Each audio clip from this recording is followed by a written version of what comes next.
Unyielding revelation. Welcome to exactly why avoidants ignore you and what to do about it, where we peel back the velvet curtain of the heart to reveal the hidden mechanisms of emotional distance.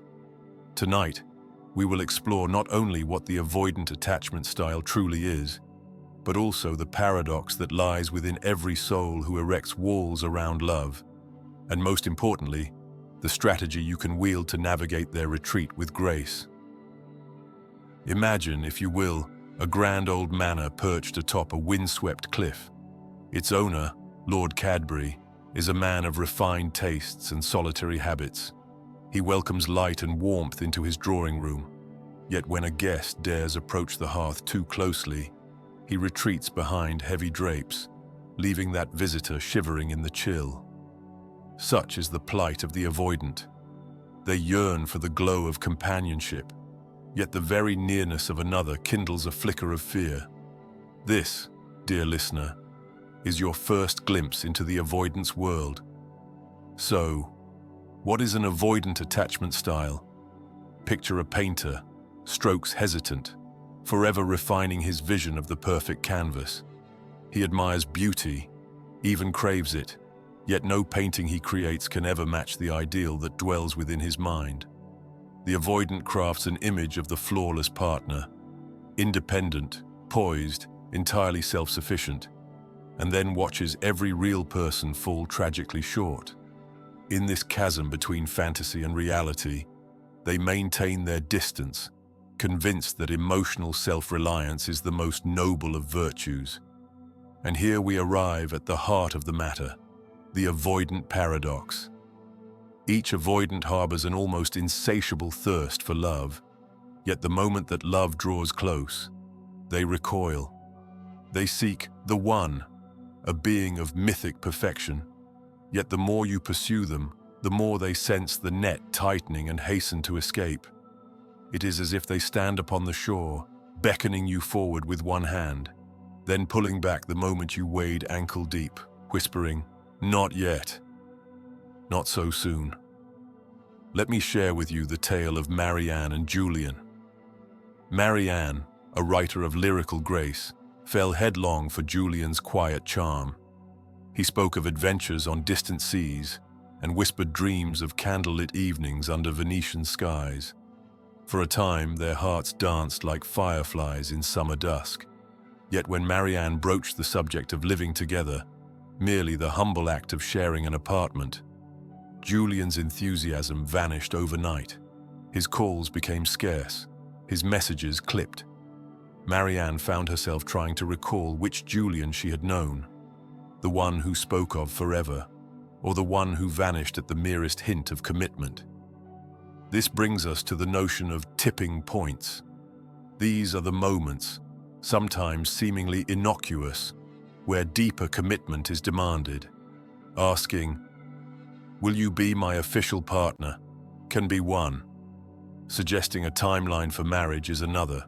Proposing to move in together, to buy a home, to bring a child into the world. Each is a bridge that for the avoidant seems too sturdy, too permanent. They glower at these bridges, convinced that crossing them will trap them in a labyrinth of expectation from which there is no escape. Consider Sir Reginald, a knight known for his valor in countless battles, yet hesitant to hang his sword upon the wall in peace. He admired the idea of retirement, of spending quiet days in a companion's gaze. Yet each time the war ended, he donned his armor once more and rode into the sunrise. The tipping point for Sir Reginald was the promise of a settled life. The moment he glimpsed those gilded gates, his heart thundered, and he galloped away. Now, you may ask, how can one so fond of light be so terrified of its warmth? It circles back to that paradox, the simultaneous craving and fearing of intimacy. They build ramparts not out of malice, but as a shield against the vulnerability they associate with closeness. For them, love is both the sweetest nectar and the most potent poison. But despair not, for there is a path through this forest of retreat, one lined with patience, subtlety, and respect for boundaries. In our studies of countless relationships, we have observed that the avoidance walls are porous, not impenetrable. What they require is space to breathe, permission to step away without fear of being condemned. And so, when they pull back, you must learn to pull back in turn. Envision a dance where your partner edges away. Your instinct may be to chase, to seize their hand, to plead for closeness. Yet the wiser step is to allow them the lead. Step back, give them room to whirl, then invite them gently when the music softens. Your newfound mantra, when they pull away, I give them space. It is a counterintuitive rhythm, certainly, but one that has soothed even the most harrowed hearts. Recall the story of Lucia, an architect of grand ambition who craved autonomy above all. Her partner, Joseph, adored her fiercely. Too fiercely, she believed. When Lucia sensed his encroaching devotion, she mistook it for suffocation and drifted into silence. Rather than barrage her with messages, Joseph sent one concise note. I respect your space. I'll be here when you wish me to return. Weeks passed, and Lucia's defenses softened.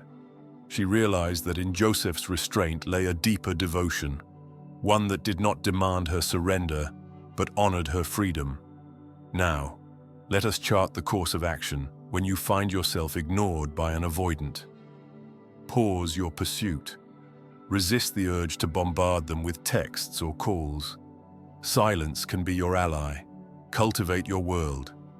Immerse yourself in passions and friendships. The vibrancy of your life becomes a subtle lure. Extend a gentle invitation. After a respectful interval, reach out with warmth, not accusation. Perhaps share a memory or a light-hearted anecdote. Maintain emotional equilibrium. Hold firm in your self-worth. Their distance does not reflect your value. Celebrate small returns, a brief message, a shared joke, an offer to meet for coffee. Each is a foothold on the path back to connection. In the grand tapestry of human bonds, the avoidant is a thread that weaves tension and release, distance and yearning. They test us, not to punish, but to protect themselves from the raw vulnerability that love entails. If you can learn to mirror their dance, stepping away when they do, inviting them back when they are ready, you may discover that the walls they erected were as much a plea for understanding as a defense against pain. Let us not mistake their silence for cruelty. Behind that hush lies a tumult of longing, fear, and hope. To navigate this terrain is to embody both knight and poet, steadfast in resolve, gentle in approach, and clever in strategy. Like a skillful mariner reading shifting winds, you adapt your sails to the currents of their emotion. So go forth with this wisdom, exactly why avoidants ignore you and what to do about it is not a lament, but a lantern. It illuminates the paradox, the tipping points, the shielded heart, and offers the map to traverse it. Remember Lord Cadbury's manner. Draw close enough to feel the warmth of the fire, yet respect the boundary of the drapery.